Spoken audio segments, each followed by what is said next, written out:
नमस्कार। जैसा कि आपको पता है, हम कामायनी के प्रति श्रद्धा का अध्ययन कर रहे हैं। इसकी कुछ आगे की पंक्तियों का अध्ययन अब हम आगे करेंगे। प्रकृति के यौवन का श्रृंगार कभी ना करेंगे बासी फूल, मिलेंगे वे जाकर अतिशील आह उत्सव है उनकी धूल। बहुत ही अच्छी पंक्तियां हैं। कामायनी छायावाद की एक कालजयी कृति मानी जाती है, जिसका कारण जयशंकर प्रसाद की ये पंक्तियां हैं जो बहुत ही प्रसिद्ध हुई है। प्रकृति के यौवन का श्रृंगार कभी ना करेंगे बासी फूल। जैसे कि फूलों को भी पता है कि उनका अस्तित्व सिर्फ कुछ समय का है, फिर भी प्रकृति की जो यौवनता है उसका श्रृंगार कभी भी बासी फूल नहीं करते हैं।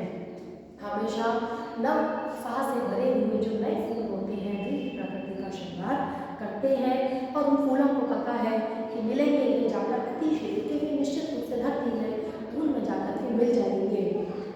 उत्सुक है उनकी धूल, उन्हें पता है वो नीचे मिल जाएंगे, धूल में जाकर के मिल जाना है, लेकिन फिर भी जब भी वे खिलते हैं तो पूर्ण नवीन उत्साह के साथ खिलते हैं।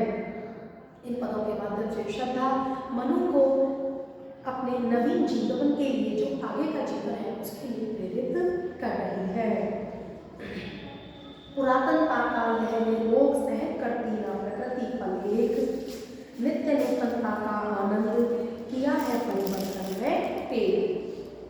पुरातनता यानी कि प्राचीनता का, निर्मोह का अर्थ क्या होता है? केंचुली। जिस प्रकार से सांप अपनी केंचुली को बदलता है, सहन करती ना प्रकृति पल एक। प्रकृति का यह एक नियम है कि वह कभी भी प्राचीनता को सहन नहीं करती है। प्रकृति का यह नियम है। निरंतरता और परिवर्तन ही प्रकृति की पहचान है। नित्य नूतनता का आनंद किए है परिवर्तन में तेज। जो प्रकृति है वह हमेशा नवीनता, नूतनता को ही पसंद करती है और उसी से आनंदित होती है। जो परिवर्तन है वही प्रकृति का एक प्रमुख नियम है। इसलिए अब तुम्हें भी अपने जीवन में परिवर्तन लाना होगा, और जो तुम यह वैराग्य की भावना से पूरित होकर के जो निराशा में डूब रहे हो तुम्हें उसका त्याग करना होगा। युगों की चट्टानों पर सृष्टिदार पद जन्म चली गंभीर, देव गंधर्व असुर की पंक्तियां अनुसरण करती उसे अधीर। युगों की चट्टानों पर जो युगों से समय व्यतीत हो रहा है, उन चट्टानी रूपी समय पर जो सृष्टि है वे अपने पद चिन्हों को डाल करके आगे बढ़ती चली जाती है। देवता गंधर्व असुरों की पंक्ति उन्हीं का अनुसरण करती हुई व्याकुल होती रहती है।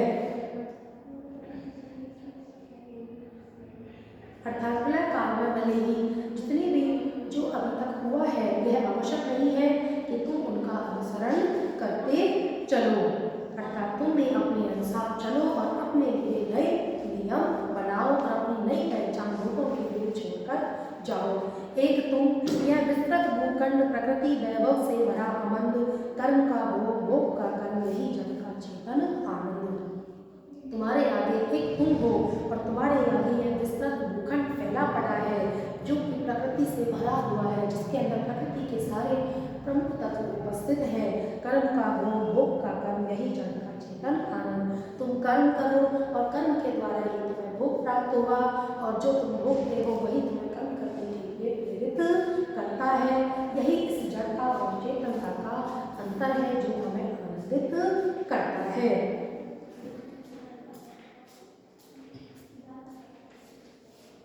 अकेले तुम कितने असहाय निजन कर सकते तुच्छ विचार, तपस्वी आकर्षण से हीन कर सके नहीं आदि विस्तार।